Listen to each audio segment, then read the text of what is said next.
अस्सलाम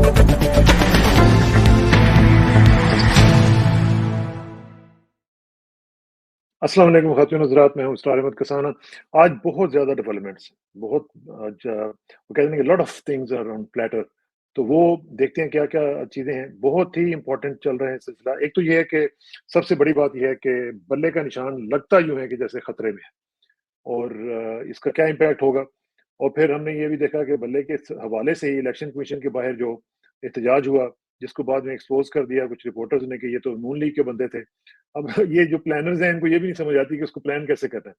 फिर आज नवाज़ शरीफ साहब ने भी एक स्पीच की है और उन्होंने कहा जी कि हम तो जो जिन लोगों ने हमें निकाला था, उनके हम बदला भी लेंगे और उनको हम सज़ाएँ भी दिलवाएँगे हुकूमत में आने के बाद। तो ये क्या हो रहा है? ये तो पहले तय क्या किए थे कि हमने इस तरह की बातें नहीं करनी, तो अचानक ये क्या चेंज ऑफ फेस हो रहा है? तो ये इसका भी ज़रा तज़किया करते हैं। और नौशहरा में पीटीआई का बड़ा ज़बरदस्त शो हुआ है, वो भी देखते हैं। उसमें सुना था कि शेर अफ़ज़ल मरवत साहब को पहले गिरफ्तार करने की खबरें आई, फिर बाद में पता चला कि नहीं, कल वो बाजोड़ में जो है वो उसमें एड्रेस करेंगे। अच्छा, काकड़ साहब जो हमारे बड़े दानिशवर किस्म के हमारे प्राइम मिनिस्टर हैं, उन्होंने ये कहा था, एक बड़ी अजीब-सी चुभली-सी है। वो कहते हैं जी कि मोनोपोली ऑफ वायलेंस जो होती है ना, वो स्टेट के पास होती है, वो लोगों के पास नहीं होती। अब ये अजीब फिलॉसफी है, मुझे आज तक नहीं समझ आई कि ये मोनोपोली ऑफ वायलेंस जो है, ये स्टेट के पास कैसे आ गई? वायलेंस तो वायलेंस है। तो वो इस तरह की अजीब बातें कर रहे हैं। शौकत तरीन साहब चले गए हैं, उनका भी ज़रा देखते हैं। और साथ ही साथ आईपीपी की मुलाकातें हो रही हैं शहबाज शरीफ के साथ और नून लीग की बी टीम बनने का उनका पक्का इरादा है। सोलंकी साहब ने क्वेटा में वहाँ पे बहुत बड़ा एक स्टेटमेंट दिया और कहा कि इमरान खान की जो स्टेटमेंट आई है अफगान रिफ्यूजीज के हवाले से, वो बहुत ही डैमेजिंग है, उसका भी ज़रा तज़किया करने की कोशिश करेंगे। इन तमाम उम्र पे बात करेंगे और हमें जॉइन करें लाहौर से सीनियर साहब बड़े भाई जनाब सलमान आबिद साहब। सलमान भाई अस्सलाम वालेकुम। वालेकुम अस्सलाम इसरार साहब।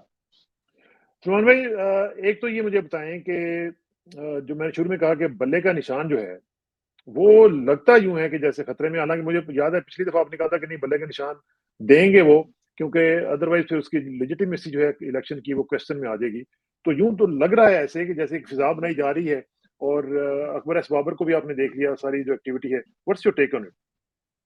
देखिए, मेरा अभी भी ये ख्याल है कि बल्ले का निशान रहेगा पीटीआई के लिए, लेकिन उनको आखिर तक इस मामले में तंग किया जाता रहेगा और इनको अच्छा खासा तंग करने के बाद जो है ना, ये सारा मामला आखिर में जाकर रिजॉल्व होगा। मकसद ये है, क्योंकि देखिए मैं पहले बता चुका हूं, ये इंतखाब जो है 2024 का, ये अपने वक्त से पहले काफी मुतनाज़ा हो गया है। और जिस तरह से ये इंतखाबात हो रहे हैं और जिस किस्म की शानदार गुफ्तगू आप अपने निगरान वजीर आजम, निगरान वजीर दाखिला और निगरान जो है अपना वजीर इत्तलात और इलेक्शन कमीशन से सुनते हैं, उसके बाद लोगों को यकीन हो जाता है कि पाकिस्तान में कोई आइन और कोई कानून नाम की कोई चीज एग्जिस्ट नहीं करती। या ऐसे लगता है जैसे ये लोग शीशों के घरों में बंद है और इनको बाहर के हालात का या इदराक नहीं है या सलाहियत नहीं है समझने की या परखने की। बात यह है कि अगर आपने बल्ले का निशान उसमें से खत्म किया, तो फिर तो आपने पूरी आलमी दुनिया को यह पैगाम देना है कि हमने इमरान खान को किसी भी सूरत में या उसकी पार्टी को इंतखाब में हिस्सा लेने की इजाजत नहीं देनी। फिर आपका पूरा का पूरा इलेक्शन जो पहले से ही मुतनाजा होता जा रहा है, मजीद मुतनाजा हो जाएगा। इसलिए मैं नहीं समझता कि इलेक्शन कमीशन या इस वक्त की जो लोग हैं वो इस तरह का कोई बड़ा फैसला करके इमरान खान साहब को या उनकी पार्टी को आइसोलेट कर सकेंगे। मकसद मुझे अभी भी ये लगता है कि पीटीआई जो है उसको मैदान में रखना है और पीटीआई के अंदर अपने मनपसंद लोगों को इंतखाब लड़ने की आजादी देनी है और अपने नापसंद लोगों को आजादाना बुनियादों पर इंतखाब में हिस्सा नहीं लेने देना। और ये भी मैं आपको बताऊं, ये जो बात आप कर रहे हैं मनपसंद वाली, इसको जरा थोड़ा सा एक्सप्लेन करें ना कि ये मनपसंद से मुराद ये है कि ऐसे सॉफ्ट उम्मीदवार जो किसी के लिए खतरा ना बने आगे जाकर, और अगर आगे जाके कोई मनूवरिंग करनी हो और कोई कौमी हुकूमत बनानी हो तो यही लोग अपनी पार्टियों से हट के उस कौमी हुकूमत का हिस्सा भी बन सके। ठीक है, और ये लोग अपनी पार्टी पर दबाव डालें कि हमें, या ये लोग अपनी पार्टी पर दबाव डालें जीतने के बाद कि हमें नेशनल गवर्नमेंट का हिस्सा बनना है। ठीक है ना जी? तो इस तरह का ऑन ब्लॉक छोड़ दें, पार्टी को छोड़ जी, दें, ऑन ब्लॉक ना भी छोड़े, लेकिन जो आगे का मंसूबा है ना हुकूमत साजी का, उसमें पीटीआई के ये सॉफ्ट कॉर्नर के जो लोग हैं ये अपना रोल प्ले करें।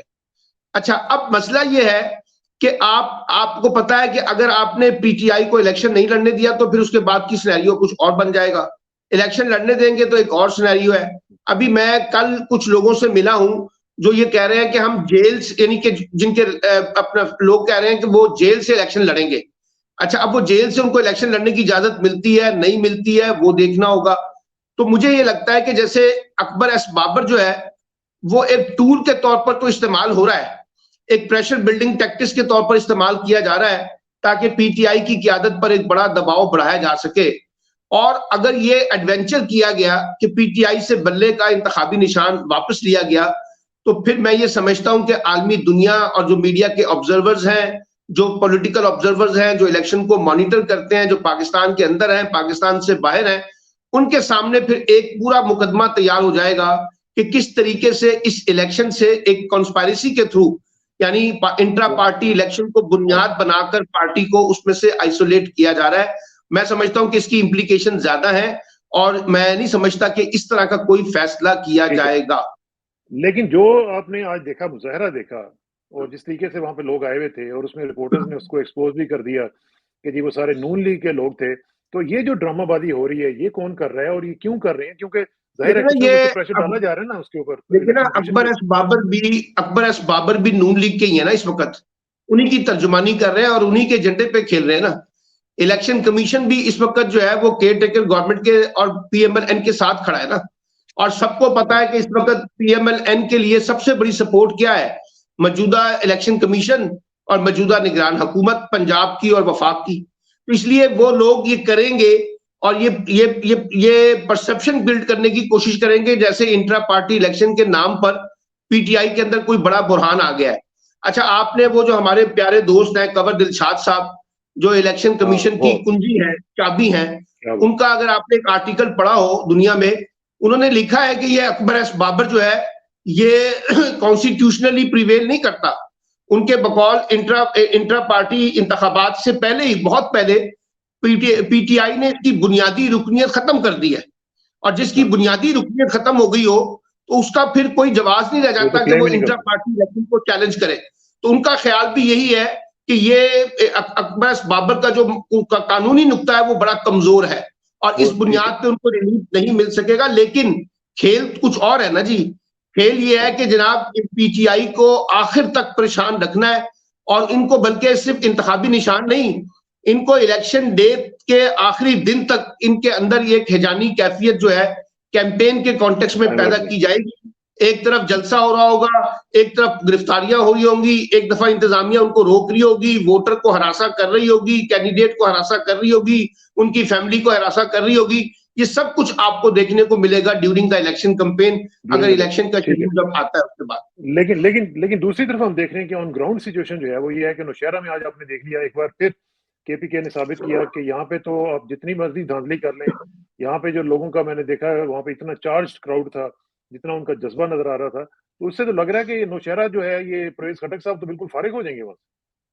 देखिए केपीके में तो मैं आपको आपके प्रोग्रामों में बहुत पहले कहता रहा हूं कि वहां जो पख्तून नेशनलिज्म इस वक्त वहां उठा है वो सारा का सारा प्रो इमरान खान है, उसमें अब बाकी किसी जमात को कुछ नहीं मिलना, ये मैं आपको बता दूं। जैसे मर्जी इलेक्शन हो जाए, जितनी मर्जी सख्ती कर लें, केपीके के अंदर लोगों ने वोट की बुनियाद के ऊपर फैसला करके को भी कुछ नहीं मिलेगा। नहीं सर, फजलुर रहमान को भी कुछ नहीं मिलेगा और इसीलिए अब ये मैं आपको खबर के तौर पे बता रहा हूं कि मौलाना फजलुर रहमान की जो लाहौर में नवाज शरीफ साहब से मुलाकात हुई उसमें पीएमएलएन के बहुत बड़े जो बीट रिपोर्टर हैं पीएमएलएन के, उन्होंने मुझे खुद बताया कि फजलुर रहमान ने नवाज शरीफ साहब को कहा है कि आप इलेक्शन को पोस्टपोन की तरफ लेके जाएं क्योंकि ना पंजाब में आपको कुछ मिल रहा है ना केपीके में हमें कुछ मिल रहा है। ये फजलुर रहमान के अल्फाज में आपको दोहरा रहा हूं जो उन्होंने नवाज शरीफ साहब को कहे। एक बात, दूसरी बात यह है कि जावेद हाशमी साहब का एक इंटरव्यू चला है, वो अगर किसी ने सुना हो, उन्होंने कहा कि बात यह है कि मैं तो इमरान खान का सख्त नाकिद हूं, लेकिन मसला यह है कि कौम की इस वक्त जिद बन चुकी है इमरान खान। अब किसी को वो कहते हैं अच्छा लगे बुरा लगे, और ये जो कमजोर सी इस्टेब्लिशमेंट के सहारे के ऊपर खड़ी मुस्लिम लीग नून इक्तदार की तरफ देख रही है, उनके बकौल अगर इक्तदार ले भी लिया तो इसमें सवाए जिल्लत के और कुछ नहीं होगा। और ये बात खान अब्बासी ने भी कही है, हाँ जी, हकान अब्बासी ने भी ये कही है, जावेद हाशमी ने भी ये कही है, अख्तर मेंगल भी ये कर रहा है बात, और महमूद खान अचकजई ने भी ये बात की है। अब मसला ये है कि इस वक्त जो ग्राउंड रियलिटीज है ना, वो बिल्कुल डिफरेंट है। ग्राउंड रियलिटीज ये है कि आपका इलेक्टोरियल पॉलिटिक्स का जो डायनामिक्स है वो कहीं और खड़ा है, और ये जो इलेक्शन इंजीनियरिंग के मॉडल्स हैं वो किसी एक तरफ खड़े हैं। मैंने आपको पिछले प्रोग्राम में कहा था, पंजाब के अंदर हबीब अकरम साहब जो है वो पूरा का पूरा एक इलेक्शन को मॉनिटर कर रहे हैं, और वो कॉन्स्टिट्यूंसी बेस्ड हलकों के अंदर जाके सर्वे कर रहे हैं। अभी तक कोई ऐसा सर्वे नहीं आया जिसमें पीएमएल-एन जो है वो कहीं ऊपर लीड करते हुए नजर आई है। सारे हलकों में, पंजाब की मैं बात कर रहा हूँ, केपीके की बात कर रहा हूँ, जहां मेजोरिटी जो है वो आपको बहुत ज्यादा पीटीआई पॉजिटिव ऊपर नजर आती है। इसका मतलब यह है कि पीएमएल-एन को भी रियलाइजेशन हो रही है कि उनका बयानिया नहीं चल रहा, उनका नैरेटिव नहीं चल रहा, और उनका नैरेटिव चलने की वजह से उनको नीचे ग्राउंड रियलिटीज में बड़ी परेशानी आ रही है।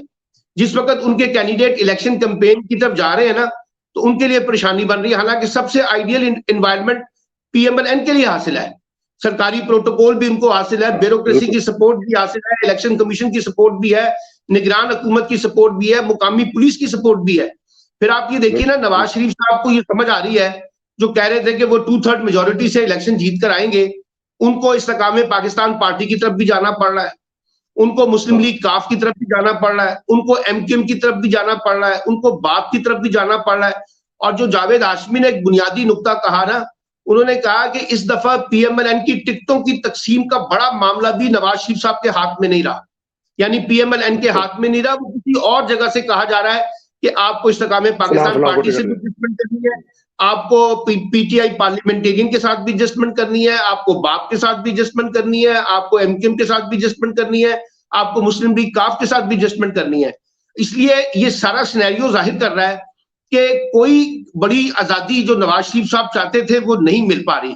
अच्छा, उसी की फ्रस्ट्रेशन में कल की तकरीर को जरा कनेक्ट करें, कि जो कल की तकरीर है उसको उसी फ्रस्ट्रेशन में कनेक्ट करें कि जिस किस्म के नताइज वो चाहते थे वो नहीं मिल पा रहे। और ये मैं आपको बताऊं, उन्होंने ये कहा बाकायदा नवाज शरीफ साहब ने कि हमें पीटीआई ग्राउंड के अंदर नजर नहीं आनी चाहिए। अब देखिए ना, यही नवाज शरीफ साहब जो हैं, जो एहतसाब की बातें कर रहे हैं, जरा कौम की रहनुमाई फरमा दें और ये बता दें कि वो कैसे डील करके जनरल बाजवा के साथ गए थे और कैसे डील करके अब वो वापस आए हैं, और वो कौन सी जादू की छड़ी है जो उनके लिए सारी सहूलतकारी कर रही है, उनके मुकदमे खत्म कर रही है, उनके बीच में जो कांटे हैं उनको खत्म उठा रही है, रास्ते उनके हमवार कर रही है। तो ये डील जो उन्होंने की है उसका भी जवाब दे दें, और ये भी बता दें कि जो जनरल बाजवा के साथ शहबाज शरीफ साहब की हुकूमत बनी, रिजीम चेंज हुआ, उसमें उन्होंने क्या किरदार अदा किया। और ये जो कैरेक्टर्स निकल के सामने आ रहे हैं जो बार बार बता रहे हैं, अब वो राजा रियाज साहब का आपने सुन लिया था ना, कि उन्होंने बताया कि हमें 1 महीने पहले किस तरीके से ले जाके बताया गया, क्या करवाया गया। तो ये सारे ताने बाने, उसमें नवाज शरीफ साहब की फ्रस्ट्रेशन जो है वो नुमाया नजर आ रही है। अच्छा, उनकी बॉडी लैंग्वेज भी बड़ी डिफरेंट है, उनकी बॉडी लैंग्वेज में भी वो पुरजोशियत नजर नहीं आ रही जो हमें नजर आनी चाहिए थी। अच्छा, अब इसका मतलब ये है कि मुमकिन है उनको इक्तिदार की तरफ ले जाया जा रहा हो और पीएमएल-एन को इक्तिदार मिल रहा हो, लेकिन ये इक्तिदार जो है जिस अंदाज में उनको दिया जाएगा वो पीएमएल-एन के लिए नई खुदकुशी साबित होगा, मैं आपको बताऊं। क्योंकि अगर आपको कुछ करना ही नहीं है, आपको इक्तिदार तो दिया जाएगा लेकिन ताकत नहीं मिलेगी, इख्तियार नहीं मिलेगा, तो फिर आप कैसे इन चीजों को लेकर आगे चलेंगे। और ये सारा गंद जो है वो मुख्तलिफ जमातों का वो आपकी टोकरी में डाला जा रहा है, जैसे 2018 में इमरान खान की टोकरी में डाला गया था, तो इमरान खान भी बाद में जाके बेबस हो गए थे, अब आप भी बेबस हो जाएंगे। यही जो चीज है जिसका आपने कहा कि मुख्तलिफ जो बोझ हैं वो डाले जा रहे हैं उनकी टोकरी में, इसी को आज हमने देखा कि जो मुलाकात हुई है शहबाज शरीफ की जेकेटी के साथ, उसमें आप देखें कि एक तो यह है कि नवाज शरीफ उनको नहीं मिले, वो भी एक सरबराह है अपनी पार्टी के, बल्कि सबसे बड़े सरबराह हैं उनके, वो तो अलीम खान से भी ऊपर हैं, उनसे भी नवाज शरीफ ने मिलना गवारा नहीं किया। और अगर वो सीट एडजस्टमेंट कर भी लेते हैं तो फिर इनका सारे का सारा बयानिया दफन हो जाएगा इस्तेहकाम पाकिस्तान का, और वो तो नून लीग की बी टीम बन जाएंगे। देखिए, वो अभी भी लोगों को ये मालूम है कि वो एक बी टीम के तौर पे रोल प्ले कर रहे हैं। अभी मैं आपको एक और मिसाल बताता हूं, पिछले 5-6 दिन पहले 5 से 6 उम्मीदवार जो कौमी असम्बली के कैंडिडेट हैं और वो इस्तेकाम पाकिस्तान पार्टी के अंदर शामिल हैं।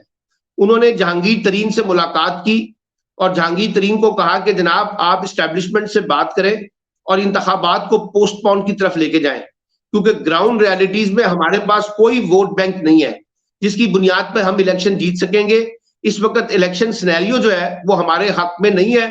पहले इमरान खान को बंदोबस्त किया जाए और फिर इंतखाब का रास्ता इख्तियार किया जाए। अब ये मैं इंफॉर्मेशन की बुनियाद पे बात कर रहा हूं जो बात मुझ तक पहुंची। अच्छा, अब इसका मतलब ये है कि उनके पास तो वाहिद रास्ता ये है कि वो सिर्फ PMLN के मुश्तरका उम्मीदवार के तौर पर सामने आए। अच्छा, अब PMLN जो है अंदर से तो खुश नहीं है इस इत्तेहाद के साथ, लेकिन जिन्होंने इस इत्तेहाद को बनाना है, सीट टू सीट एडजस्टमेंट करवानी है, उसमें देखिए ना शहबाज शरीफ भी पेश है, ख्वाजा साद रफीक भी पेश है, अयाज सादिक साहब भी पेश होंगे। ये सब वो लोग हैं जो इस्टेब्लिशमेंट के साथ और शहबाज शरीफ के साथ एक कंफर्ट जोन के अंदर खेल रहे हैं और उनको पता है कि उनको क्या एजेंडा मिला है और किस एजेंडे के तहत इंतखाबात में आगे जाना है।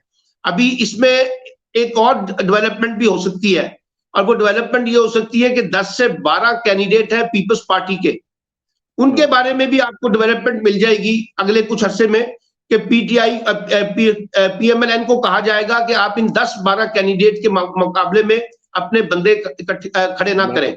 और ये कहा जा रहा है कि जरदारी साहब की और नवाज शरीफ साहब की एक मुलाकात होगी, उस मुलाकात में फिर ये इत्तेफाक होगा। अच्छा, इसकी वजह क्या है? इसकी वजह यह है कि मरकज में जो दोबारा को PDM और उनके इत्तेहादियों का जो कोलिशन बनना है, उसके अलावा कोई सूरत नजर नहीं आ रही। और ये जो इमरान खान ने 9 मिनट की गुफ्तगू की है, उसके बाद काफी सूरत हाल बदल गई है, मैं आपको बताऊं। और उस गुफ्तगू के बाद उनको अब शायद वो जो मीडिया की एक्सेस है उस पर भी उनको रिविजिट करना पड़ेगा, क्योंकि वो फिर एक बड़ा खतरा बन जाता है जब इमरान खान इस तरह के बयानात के साथ बाहर आते हैं, तो उनको बयानियां बनाने में मजीद ताकत मिलती है।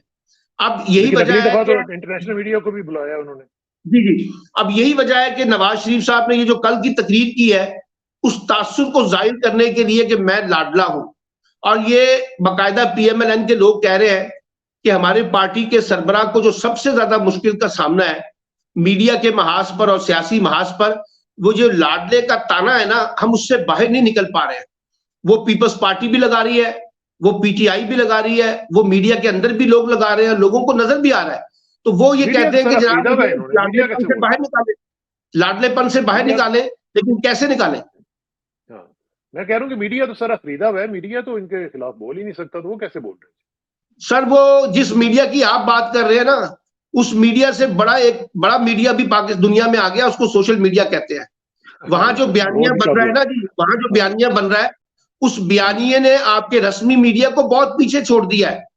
अब ये जो हामिद मीर साहब के खिलाफ उनके ऊपर भी बात हुई है, वजह यह है कि जो लोग भी आके इस तरह की बात करेंगे, उनको रस्मी मीडिया में तो महाजराई का सामना करना पड़ेगा, पसपाई का अख्तियार करनी पड़ेगी, लेकिन उनके पास ऑप्शन है, वो सोशल मीडिया की ताकत के साथ खेल रहे हैं और ये इस अंदाज से खेल रहे हैं कि अब आप देखिए कि आपकी जो अदालत है उसके ऊपर भी लोगों ने अब सवाल उठाने शुरू कर दिए हैं और जस्टिस फाइज ईसा के ऊपर सवाल उठाने शुरू कर दिए गए हैं कि जनाब ये जो अपना जो असल काम करने के हैं वो तो किए नहीं जा रहे और ऐसे कामों की तरफ तवज्जो दी जा रही है जिसका कोई सर पैर नहीं है। अब देखिए ना, वो जो इमरान खान साहब का खत था जो उन्होंने लिखा था, उस पर सुप्रीम कोर्ट खामोश हो गई अपना एक एलामिया जारी करने के बाद। ठीक है ना, निगरान वजीर आजम कहते हैं कि पाकिस्तान में PTI को मुकम्मल आजादी है इंतखाबात की हिस्सा लेने की, और वजीर दाखिला कहते हैं, वजीर इत्तलात कहते हैं किसी किस्म की कोई पाबंदी नहीं है।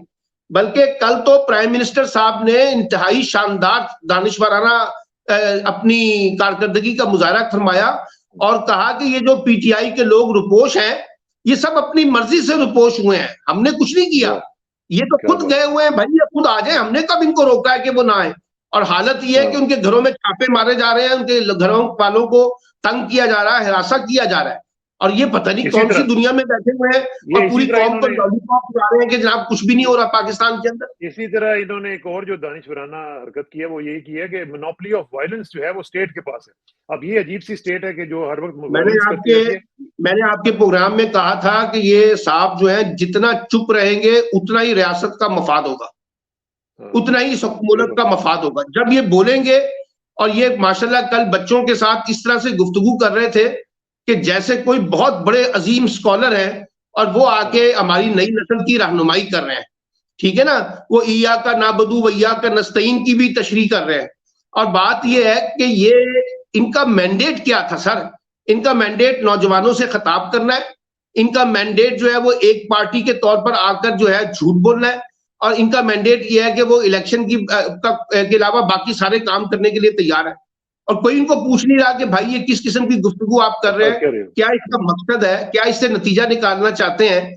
और वो अब ये भी कहा जा रहा है कि जनाब ये जो, अगर मिसाल के तौर पे अगर का मैं लफ्ज़ इस्तेमाल कर रहा हूं कि अगर इलेक्शन आगे की तरफ गए तो जनाब ये निगरान हुकूमत की बजाय कौमी हुकूमत बनेगी और उसके लिए फिर रास्ता निकाला जाएगा। लेकिन उसमें सबसे बड़ी रुकावट जो है, मैं पहले कह चुका हूं कि सुप्रीम कोर्ट ही बनेगी, या सुप्रीम कोर्ट रुकावट बनेगी या सुप्रीम कोर्ट उसमें भी सहूलतकारी का किरदार अदा करेगी नजरिया जरूरत के तहत। अब ये इम्तिहान बाकी रह गया ना। और दूसरी बात यह है कि इलेक्शन करवाना एक और चीज है, इलेक्शन का इनेकाद का तरीकाकार जो इख्तियार किया जा रहा है ये दूसरी चीज है। और ये डिटरमिन करेगा कि पाकिस्तान का फ्यूचर का पॉलिटिकल सीन जो है वो क्या होगा। अच्छा, ये मुझे बताएं कि अभी आपने हामिद मीर साहब का भी जिक्र किया है, मैं सुन रहा था कि रऊफ क्लासरा साहब भी जो है वो भी चैनल छोड़ गए अपना। ये हर चैनल पे कुछ देर रहने के बाद ये छोड़ना क्यों पड़ जाता है, या शो क्यों बंद हो जाते हैं, या शो से निकाला क्यों दिया जाता है, ये क्या हो क्या रहा है मीडिया में? देखिए उसकी एक वजह है और बड़ी सादा सा वजह है। ये जो हमारे एंकर हजरात ये तज्जियाकार होते हैं ना जी, इनकी भी एक नब्ज होती है जो अवाम के अंदर ये मिजाज को देख रहे होते हैं। अब सलीम साफी को ये कहना पड़ा ना, जो सारा वक्त इमरान खान के खौफ में या इमरान खान के बुग़्ज़ का शिकार है, उनको भी ये कहना पड़ा कि केपीके में इस वक्त पीटीआई के अलावा कोई और कुछ नहीं है। और ये सारे के सारे लोग जो है वो पीटीआई के साथ खड़े हैं केपीके के अंदर। ये सलीम साफी साहब ने खुद एतराफ किया है। अब मसला ये है कि ये इनके मालकों का एजेंडा एक और है, मालकों के मामला कुछ और तरीके से तय हुए हैं। जब ये बैठ के कुछ इस तरह की कमेंट्री करते हैं तो मसाइल पैदा होते हैं, ठीक है ना। और उसके मसाइल के नतीजे में वो प्रॉब्लम आ रहे हैं। फिर ये है कि हमारे एंकर भी माशाल्लाह बड़े होशियार हैं, ये 2-2 साल का, 1.5 साल का, 1-1 साल का एडवांस मांगते हैं और उनको पता है कि बाद में क्या होगा। फिर आप निकालेंगे तो आपको पूरी तनख्वाह देनी पड़ेगी। हमारे प्यारे भाई रऊफ क्लासरा साहब के साथ भी ये मसला है, उनके कुछ पैसे जो अदा होने हैं वो भी एक इशू बना था उसके अंदर। तो मेरा मतलब ये है कि अच्छा, फिर जो प्रेशर इनके ऊपर आ रहा है यानी कि ग्राउंड रियलिटीज। मैं आपको एक और बात बताऊं, हमारी अभी 2-3 दिन पहले खुर्शीद महमूद कसूरी के घर जो है हमारा एक थिंक टैंक बैठता है महाना बुनियादों पर, उसमें शामी साहब भी थे, अहमद बिलाल महबूब भी थे, मैं भी था और अपना ब्रिगेडियर फारूक हमीद थे और बहुत से लोग थे। सबका एक मुत्तफिका नुक्ता ये था कि इमरान खान इस वक्त पाकिस्तान की सियासत में बहुत ज्यादा आगे चला गया, बालादस्त हो गया, ठीक है। और हर बंदा ये कह रहा था, जो इमरान खान का नाकिद भी था वो कह रहा था कि इस वक्त वोट की जो पॉलिटिक्स है उस पर कंट्रोल इमरान खान का है। अच्छा, सबका ये इत्तेफाक था कि अगर कोई इमरान खान को बाहर निकाल कर इंतखाबी निशान छीन कर या उनके लोगों को आजादाना बुनियादों पर इलेक्शन ना लड़ने की तरफ लेके जाएंगे माहौल को, तो उससे पाकिस्तान का सियासी तनाव, टकराव और महाजराई और ज्यादा बढ़ेगी। लेकिन अब सवाल यह है कि इन सब की गुफ्तगू के बाद बिल्ली के गले में घंटी कौन बांधे, कौन समझाए कि जनाब ये जो खेल आप खेलने की कोशिश कर रहे हैं ये मुल्क के मफाद में नहीं है और इससे कोई कौमी खिदमत नहीं होने वाली, इससे बल्कि मसाइल और बढ़ेंगे। देखिए ना, हम ये कहते हैं इंतखाबात मसाइल का हल है, जमहूरियत मसाइल का हल है, लेकिन अगर आप अपनी जमहूरियत को और इंतखाबात को मसाइल के हल की बजाय मसाइल में और ज्यादा बिगाड़ पैदा करने का तरीका इख्तियार कर ले या सबब बना दे, तो उससे तो फिर आपका पूरा का पूरा डेमोक्रेटिक क्वेश्चन जो है ना वो चैलेंज हो जाएगा। अच्छा, सबको पता है कि जो डेमोक्रेटिक क्वेश्चन है हमारा वो कहाँ खड़ा है, कॉन्स्टिट्यूशनल क्वेश्चन हमारा कहाँ खड़ा है, रूल ऑफ लॉ का क्वेश्चन हमारा कहाँ खड़ा है, हमारी पॉलिटिक्स की क्वेश्चन कहाँ खड़ा है, इलेक्शन की ट्रांसपेरेंसी का क्वेश्चन कहाँ खड़ा है। ये सवालात तो मौजूद है ना लोगों के जहनों में, जो इस वक्त कुछ पाकिस्तान में हो रहा है। अब आप देखिए ना, आप ये देखिए ना, ये जो मैं आपको ईमानदारी से बात बता रहा हूँ, मैं पिछले कोई 15-20 दिन की बात बता रहा हूँ, मैं ऐसे ऐसे लोगों से मिला हूं जो प्रो PMLN मिजाज रखते हैं, लेकिन सब ये कह रहे हैं कि ये गलत हो रहा है जो कुछ हो रहा है। और ये भी मैं आपको बताऊं, बाज लोग कहते हैं ना ये 2018 का टेलर है। सर ये 2018 के अंदर जो कुछ हुआ ना, ये 2023 और 24 में उससे कई गुना ज्यादा काम हो रहा है, मैं आपको बताऊं। और ये इसको उसका 2018 से कोई कंपैरिजन नहीं कर सकते आप, मैं आपको बताऊं। ये 2023 और 24 का जो सिनेरियो इस वक्त बन रहा है, अब सिर्फ एक ही चीज रह गई है, मैं आपको बताऊं। वो सारा का सारा बेस्ड ये है कि वोटर का रद्द-ए-अमल क्या आता है, वोटर की शिद्दत के साथ बाहर निकलता है, वोटर कैसे आके जवाब देता है। वो जो कहते थे ना कि जी democracy is the best revenge, कि अब ये देखना है कि वोटर का जो रिवेंज है वो किस तरीके से निकलता है। अच्छा, अब वो केपीके के अंदर तो निकल आया, केपीके के अंदर तो निकल रहा है, लोगों के लिए खतरा बन गया है। लेकिन अब पंजाब में अभी आहिस्ता आहिस्ता वो उबल तो रहा है। अच्छा, अब पंजाब का एक मिजाज है, आपको मैं बताऊं, आप कैंडिडेट हो ना, पंजाब में इलेक्शन लड़ रहे हो, और आप 10 घर में जाएंगे ना, तो 10 घर के 10 के लोग कहेंगे हमने आपको वोट देना है। आपके पीछे मैं जाऊंगा, मैं आपके पीछे जाऊंगा तो मुझे कहेंगे सर हमने आपको वोट देना है। कोई तीसरा आएगा, कहेंगे सर हमने आपको वोट देना है। आखिर तक नहीं समझ आती कैलकुलेशन की ये वोट किसको देना चाहते हैं। और फिर इसकी वजह यह है कि वो फिर आखिरी दिन जाके जिसको कहते हैं स्विंग वोट्स होते हैं, वो फिर आखिरी दिन जाके तय करते हैं। इसलिए मैं ये कह रहा हूं कि अब सिर्फ इम्तिहान ये बाकी है कि जो हमारे वोटर हैं क्या उनको काबू किया जा सकेगा। और यही बात जावेद हाशमी साहब ने की है।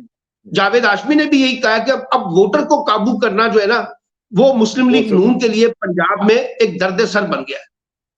ठीक है, आखिर में सर ये मुझे बताएं बिल्कुल मुख्तसरन, ये जो सोलंकी साहब ने क्वेटा में स्टेटमेंट दी है इमरान खान के खिलाफ के जी, वो उन्होंने जो बात कही थी कि हिजरत जो है ये तमाम अंबिया का ये खासा है, हमारे नबी करीम सल्लल्लाहु अलैहि वसल्लम ने भी हिजरत की, दूसरे अंबिया ने भी की है, इसमें कोई हर्ज नहीं है, हम लोग अफोर्ड कर सकते हैं चंद लाख जो अफगान रिफ्यूजीज हैं। तो उसके ऊपर उन्होंने कहा जी कि ये टीटीपी को और अफगान तालिबान जो अफगान हुकूमत को उसको खुश करने की कोशिश है। इस पर आप क्या कहेंगे? देखिए, पीटीआई की एक पॉलिसी रही है, आपको याद होगा, प्रो तालिबान, और वो खास तौर पे डायलॉग के हामी थे, मुज़ाकरात के हामी थे, अफगानिस्तान के साथ और टीटीपी के साथ बातचीत के पहले भी हामी रहे।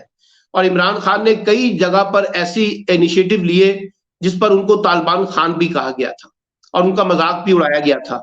और फजलुर रहमान ने तो ये भी कहा था कि तालिबान की बुनियाद के ऊपर जो है उनको उनकी जान को खतरा है, और उसमें इमरान खान फैक्टर भी शामिल है। अच्छा, अब मसला ये है, मैंने वो पूरा का पूरा स्टेटमेंट पढ़ा है जो इमरान खान या पीटीआई की तरफ से आया है।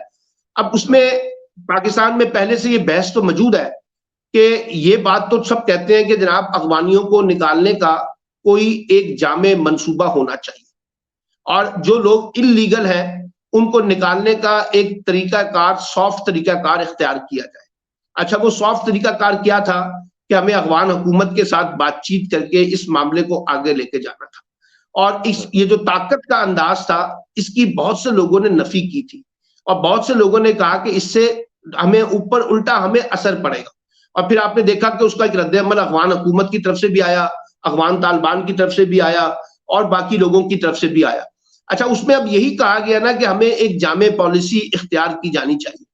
तो मेरा ख्याल है कि पीटीआई ने जो बात की है, और बहुत से लोग ये बात कर रहे हैं कि इस मामले में हमें तनाव और टकराव से गुरेज करना चाहिए, वो पाकिस्तान के मफाद में। उसकी वजह मैं आपको बता देता हूँ क्या है। पाकिस्तान पहले ही भारत की जानिब से काफी खतरात से दो चार रहता है। अब उसके बाद हम एक नया रास्ता पंडोरा जो है ना वो अफगानिस्तान से खोल ले, जहां हमने काफी कुर्बानियां दी, हमारे नौजवानों ने, हमारे फौजी भाइयों ने, हमारी इंतजामिया ने, हमारी पुलिस ने, हमारी सोसाइटी ने, हमारी रियासत ने, और इतना कुछ सेक्रीफाइस करने के बाद, और जब इस वक्त हमें वहां से सुकून चाहिए था, हमें वहां से जो है ना स्टेबिलिटी नहीं मिल रही।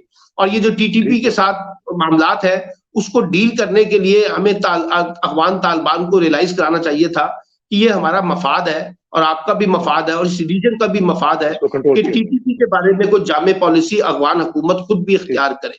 लेकिन अब मसला ये है कि इससे पॉलिटिक्स जनरेट करेगी। अब जरा नवाज शरीफ साहब को कहे ना, और बिलावल साहब को कहे, और बाकी लोगों को कहे जरा उठ के मुखालफत करें, तो देखिए उनको भी रद्द-ए-अमल का सामना करना पड़ेगा। इसीलिए मैं समझता हूँ कि बुनियादी तौर पे अभी भी वो चाहे पीटीआई वाले हों और चाहे कोई और हो, हमें इस मामले में ठंडे दिल से और ठंडे दिमाग से आगे बढ़ना है। ये बड़ा, मैं आपको बताऊं, एक बड़ा रिस्की और टची इशू है। इसको जज्बातियत के साथ और टकराव के साथ डील ना करें। क्योंकि पाकिस्तान इस वक्त अफोर्ड नहीं कर सकता एक और रियासत की जानिब से, एक और मुल्क की जानिब से अपने आप को और मुश्किल सूरत हाल से दो चार करे। और इसमें अफगान हुकूमत को खास तौर पे ये रोल प्ले करना चाहिए कि जो पाकिस्तान की रिजर्वेशन है अबाउट टीटीपी, उसको वो प्रॉपर तरीके से एड्रेस करे। उसी में उसका भी मफाद है और पाकिस्तान का भी मफाद। बहुत बहुत शुक्रिया सलमान भाई, इंशाल्लाह जल्दी आपसे मुलाकात होगी। Thank you very much. अस्सलाम वालेकुम। Thank you.